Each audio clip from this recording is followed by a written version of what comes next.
Hi friends, चला आज मला परत एकदा नवीन बिझनेस करायचा आहे. करूयात मग आता नवीन बिझनेस.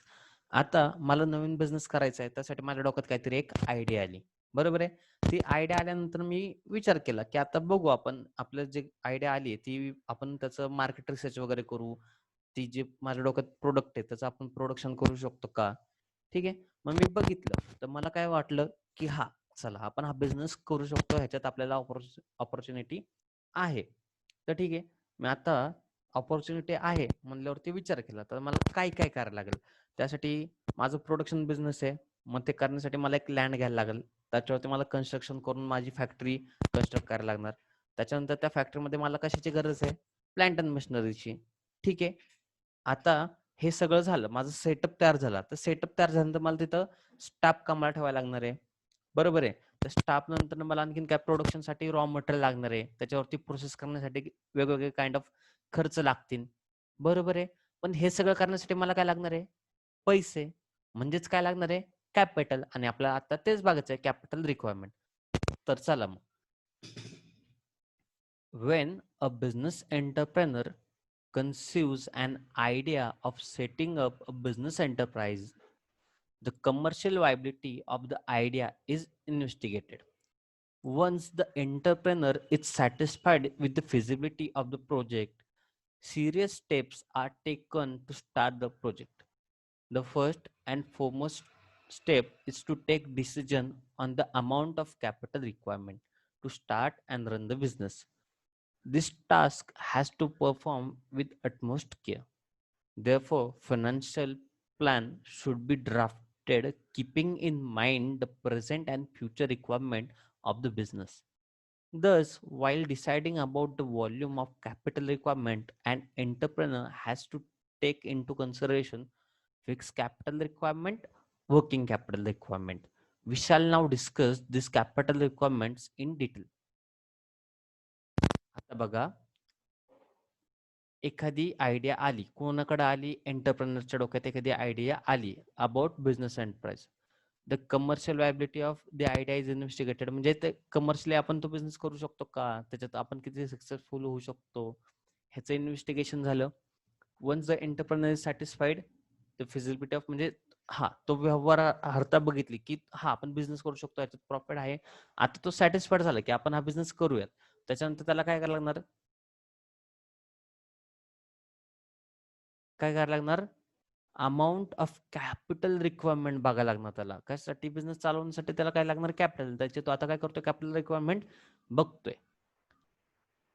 आणि ते करण्यासाठी त्याला काय करायला लागणार रे? Financial plan. बरोबर आहे. आता त्यांनी फायनान्शियल प्लॅन केला, की त्याच्यामध्ये आता तो काढणार. कुठल्या आता मी मगाशी काय केलं होतं? Land, building, plant and machinery वगैरे ह्याच्यासाठी मी काय बनवलं होतं आता प्लॅन. मी काय काढणार आहे, की एस्टिमेटेड खर्च माझा किती होणार आहे आणि तो खर्च किती होणार त्याचं एस्टिमेट काढल्यानंतर तोच काय असणार माझी कॅपिटल रिक्वायरमेंट. ठीक आहे. Thus, while decoding the volume of capital requirement, an entrepreneur has to take consideration of fixed capital requirement and working capital requirement. आता थोडक्यात सांगतो, आपण बघणार आहे पुढे, पण थोडक्यात फिक्स कॅपिटल रिक्वायरमेंट आणि वर्किंग कॅपिटल. आता fix capital fix capital method, current capital method बघतो अकाउंट्स मध्ये, ते नाहीये. फिक्स कॅपिटल म्हणजे काय? आता बिझनेस मध्ये आपण एखादा खर्च केला की तो खर्च परत करण्याची गरज नाहीये. म्हणजे एखादा खर्च केला की तो परमनंट बिझनेस साठी एकदा खर्च झाला की झालेला आहे. म्हणजे ह्याच्यामध्ये काय असतं? ऍसेट परचेस असतं. बिझनेसचे जे ऍसेट परचेस असतं ना, त्यालाच आपण म्हणतो फिक्स कॅपिटल रिक्वायरमेंट.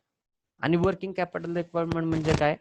की जे डे टू डे खर्च असतात ते खर्च कशा अंडर कव्हर होतात? Working capital requirement under cover होतात.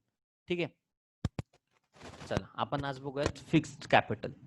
Fixed capital is the capital which is used for buying fixed assets which are used for a longer period of time in the business. These assets are not meant for resale. बघा, fixed capital is the capital which is used for buying fixed assets which are used for a longer period.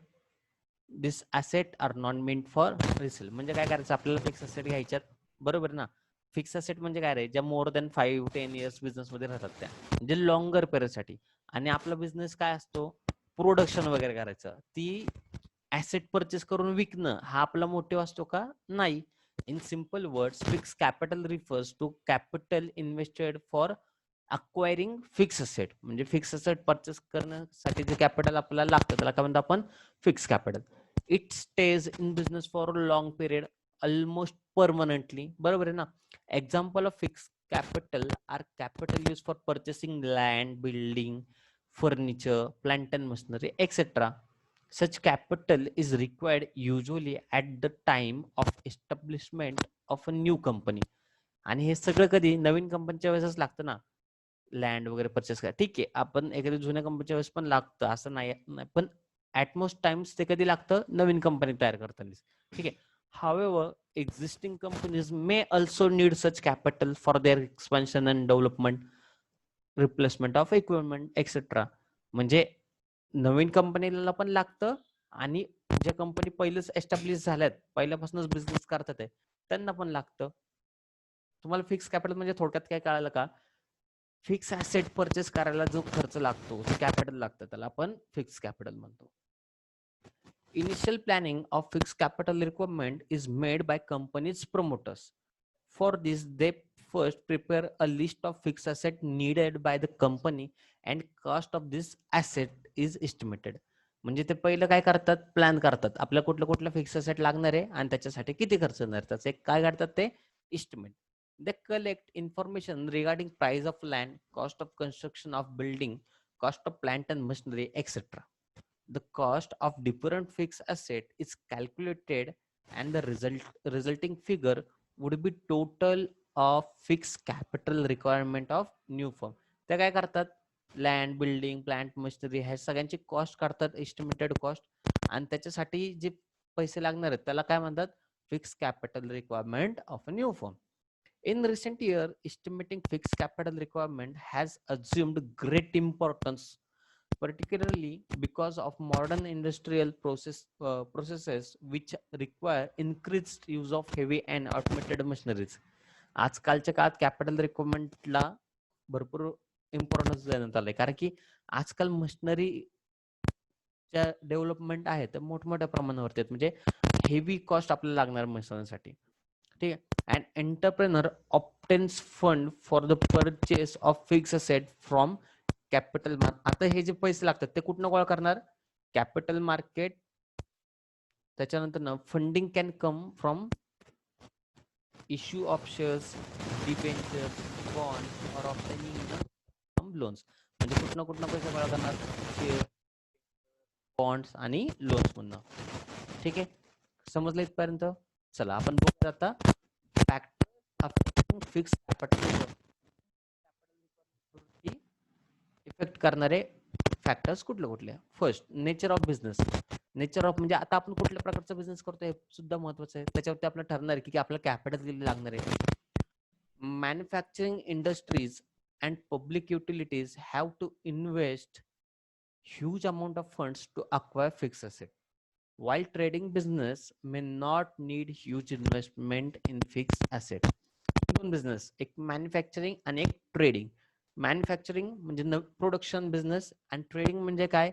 100 रुपयाची वस्तू घ्यायची आणि 120 रुपयाला विकायची आणि 20 रुपये profit, ह्याला म्हणतात ट्रेडिंग बिझनेस. आता मला सांगा ट्रेडिंग बिझनेस साठी काय लागणार रे? काय नाही, जायचं वस्तू घ्यायची आणि पुढे जाऊन विकायची. त्यासाठी फक्त थोडंफार काहीतरी सेल्समॅन वगैरे म्हणा, थोडासा स्टाफ लागेल, पण त्याच्यासाठी मशिनरी वगैरे लागणार आहे का? नाही. म्हणजे त्यासाठी फिक्स कॅपिटल रिक्वायरमेंट जास्त असणार आहे का? नाही. पण मॅन्युफॅक्चरिंग इंडस्ट्रीसाठी भरपूर असणार आहे. ठीक आहे, मग त्याच्यावरती डिसाइड होतं की आपलं कॅपिटल रिक्वायरमेंट किती आहे. दुसरं, size of business. Where a business firm is set up to carry on large scale operations, its fixed capital requirements are likely to be high. It is because most of the production process are based on automatic machines and equipment. आता large scale वरती मला production करायचं तर तेवढा मी labour staff invest करू शकतो का? नाही. मला थोड्या वेळामध्ये जास्तीत जास्त प्रोडक्शन करायचं असतं, त्यामुळे मी काय करतो? ऑटोमॅटिक मशीन्स, इक्विपमेंट बिझनेसमध्ये आणतो. आणि ह्या ऑटोमॅटिक मशीन्स आणि इक्विपमेंट आणायचे म्हणजे आपला खर्च पण कसा असणार आहे? हाय लेवलवरती असणार आहे. हेच सांगितलंय. म्हणजे आपलं जेवढा मोठा बिझनेस तेवढी मोठी कॅपिटल रिक्वायरमेंट. आता third point, scope of business. There are business firms which are formed to carry on production or distribution on large scale. Such business would require more amount of fixed capital. तेच काही काही business कसं असतात, मोठ्या मोठ्या लेवलवरती काम करतात, त्यांचं स्कोप खूप मोठा असतो, मग त्यांना कॅपिटल रिक्वायरमेंट पण जास्त असते. एक्सटेंट ऑफ लीज और rent. If entrepreneur decides to acquire asset on lease or on rental basis, less amount of funds for fixed asset will be needed for that. आता मला सगळ्यात पहिलं मी काय केलं होतं, लँड घेतली होती, त्याच्यावरती फॅक्टरी कन्स्ट्रक्ट केली होती. त्यापेक्षा मी जर दुसरीकडे गेलो, लँडलॉर्ड कडे गेलो आणि त्याच्याकडनं काय केलं, building factory on the rent घेतली for a period of 100 years 50 years, म्हणजे त्याच्याकडनं मी कॉन्ट्रॅक्ट करून घेतलं, तर मला त्या जागेचं काय भरायला लागणार, मंथली इयरली रेंट भरायला लागणार, लीज भरायला लागणार, बरोबर आहे. म्हणजे माझी ती जी कॉस्ट लागणार होती, कॅपिटल लागणार होतं मला परचेस ऑफ लँड आणि कन्स्ट्रक्शन कॉस्ट साठी, ते आता लागणार का, नाही. म्हणजे ह्यावरती पण डिसाइड आहे की तुम्ही लँड घेऊन त्याच्यावरती कन्स्ट्रक्शन करणार आहे का, तुम्ही ती फॅक्टरी रेंट और लीज वरती घेणार आहे. ठीक आहे, जर लीज वरती घेणार तर आपलं कॅपिटल जास्त लागणार का, फिक्स कॅपिटलची रिक्वायरमेंट जास्त असणार का, नाही.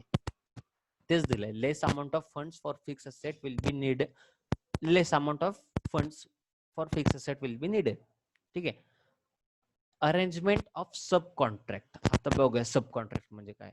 If the business wants to sub contract some processes of production to others, limited assets are required to carry out the production. It would minimize fixed capital requirement of business. आता माझं production करण्यासाठी, एक product तयार करण्यासाठी मला kind of process मधनं जायला लागतंय. ठीक आहे, त्याच्यातले एखादं मी काय केली प्रोसेस करायला सब कॉन्ट्रॅक्टला दिली, म्हणजे दुसरं कोणाला तरी काय म्हणलं, माझा हे प्रोडक्ट आहे, ह्याच्यावरती मला हे प्रोसेस करून दे. आता त्या प्रोसेस करण्यासाठी मशिनरी ज्या लागतात ते तर त्याच्याकडे आहेत, मग तो मला ती प्रोसेस करून देतोय, म्हणजे ती प्रोसेस करायला लागणारी मशिनरी मला घ्यायची गरज आहे का, नाही. म्हणजे इथं माझं काय झालं, कॅपिटल रिक्वायरमेंट जी होती ती काय झाली, कमी झाली, मिनिमाइज झाली. ठीक आहे. पुढं, ऍक्विजिशन ऑफ ओल्ड असेट्स.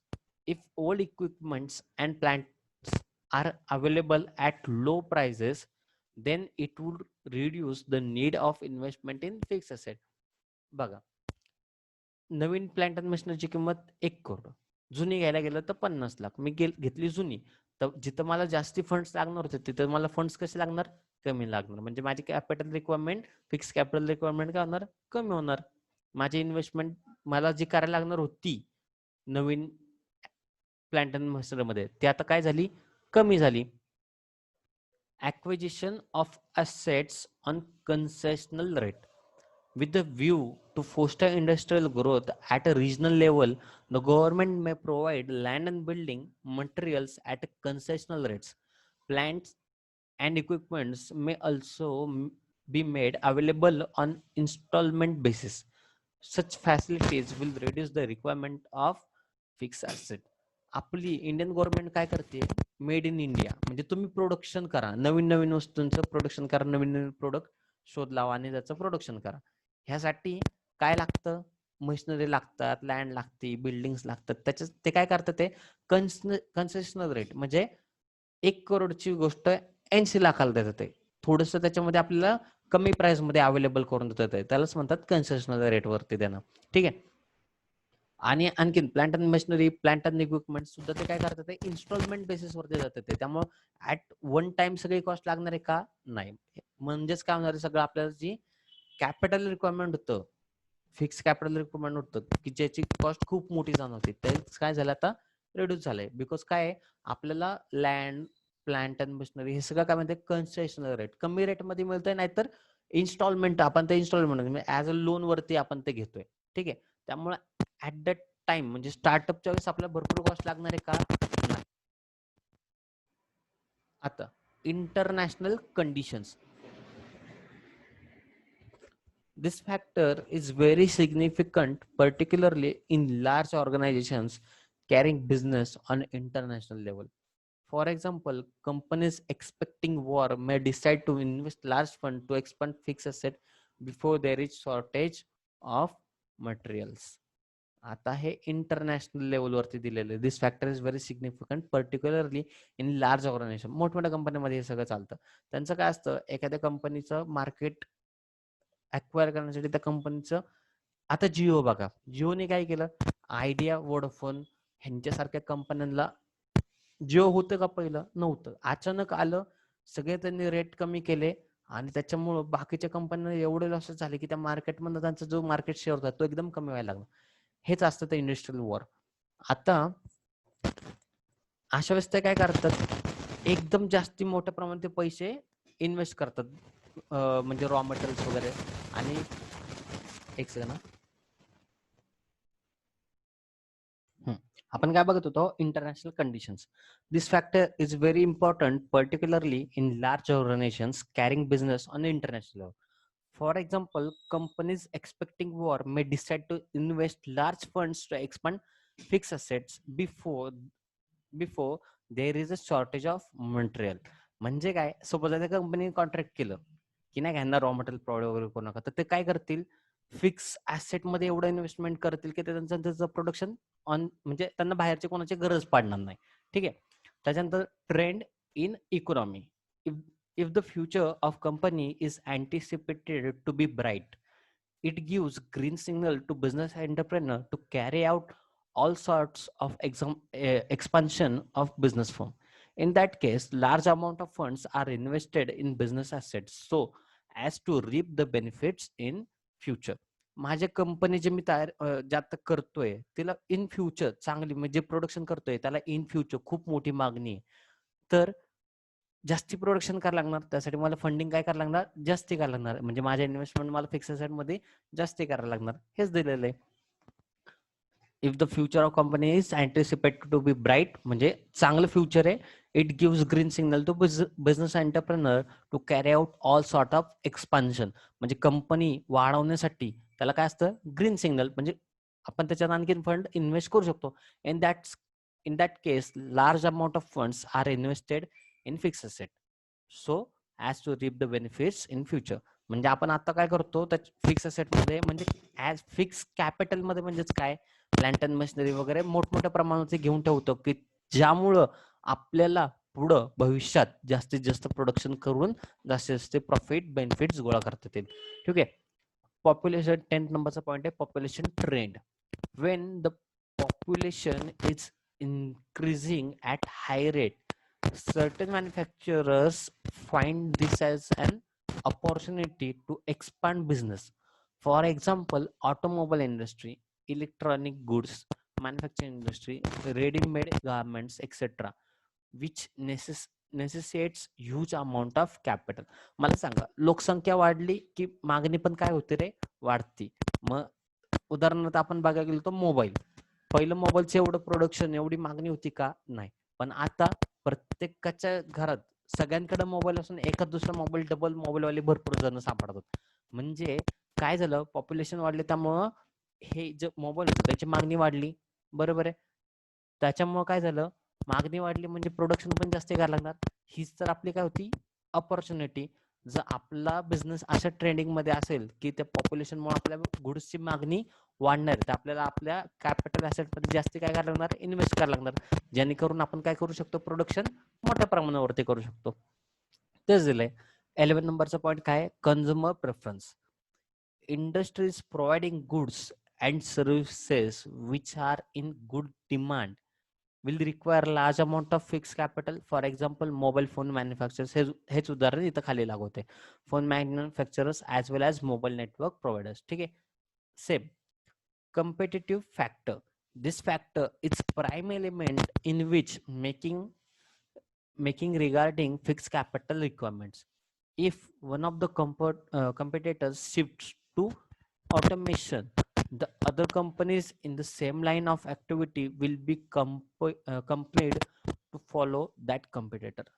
म्हणजे ह्याच्यात थोडक्यात कॉम्पिटेटिव्ह फॅक्टर म्हणजे काय, स्पर्धात्मक मार्केटमध्ये काय होतं, सपोज आता आपण सगळे एक हाताने काम करतो, म्हणजे प्रोडक्शन, हँडमेड प्रोडक्शन करतोय. अचानक एखाद्या कंपनीने काय केलं, प्रोडक्शनची कॉस्ट कमी करून मोठ्या प्रमाणात प्रोडक्शनसाठी त्यांनी एखादी मशिनरी, नवीन मशिनरी घेतली. ठीक आहे. आता तो काय करतोय, प्रोडक्शन पण जास्त करतोय, त्याची कॉस्ट पण कमी आहे, म्हणजे त्याच्या प्रोडक्टची कॉस्ट काय झाली, कमी झाली. आणि जे काही जुने बाकीचे कॉम्प्युटर होते त्यांची प्राइस काय आहे, जास्ती, प्लस त्यांचं प्रोडक्शन पण काय आहे, कमी.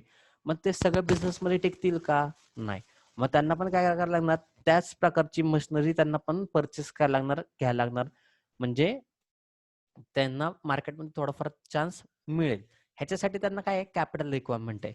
म्हणजे सपोज आता जिओनी 4G आणलं, बाकीच्यांचं काय होतं, सपोज 3G होतं, तर आता ते 3G मध्ये त्यांचं मार्केट चालणार आहे का, नाही. सगळे काय करणार, 4Gच्या मागच पाळणार. मग ज्या कंपन्या 3G मध्ये होत्या त्यांना पण काय करायला लागणार, 4G टेक्नॉलॉजी परचेस करायला लागणार. त्यासाठी त्यांना काय लागणार, कॉस्ट लागणार, कॅपिटल कॉस्ट. त्यालाच काय म्हणतील, कॉम्पिटिटिव्ह फॅक्टर. ठीक आहे, इथपर्यंत काय आलं. आपण नेक्स्ट लेक्चरमध्ये बघूयात आता वर्किंग कॅपिटल आणि factors affecting working capital requirement. चला ठीक आहे, बाय.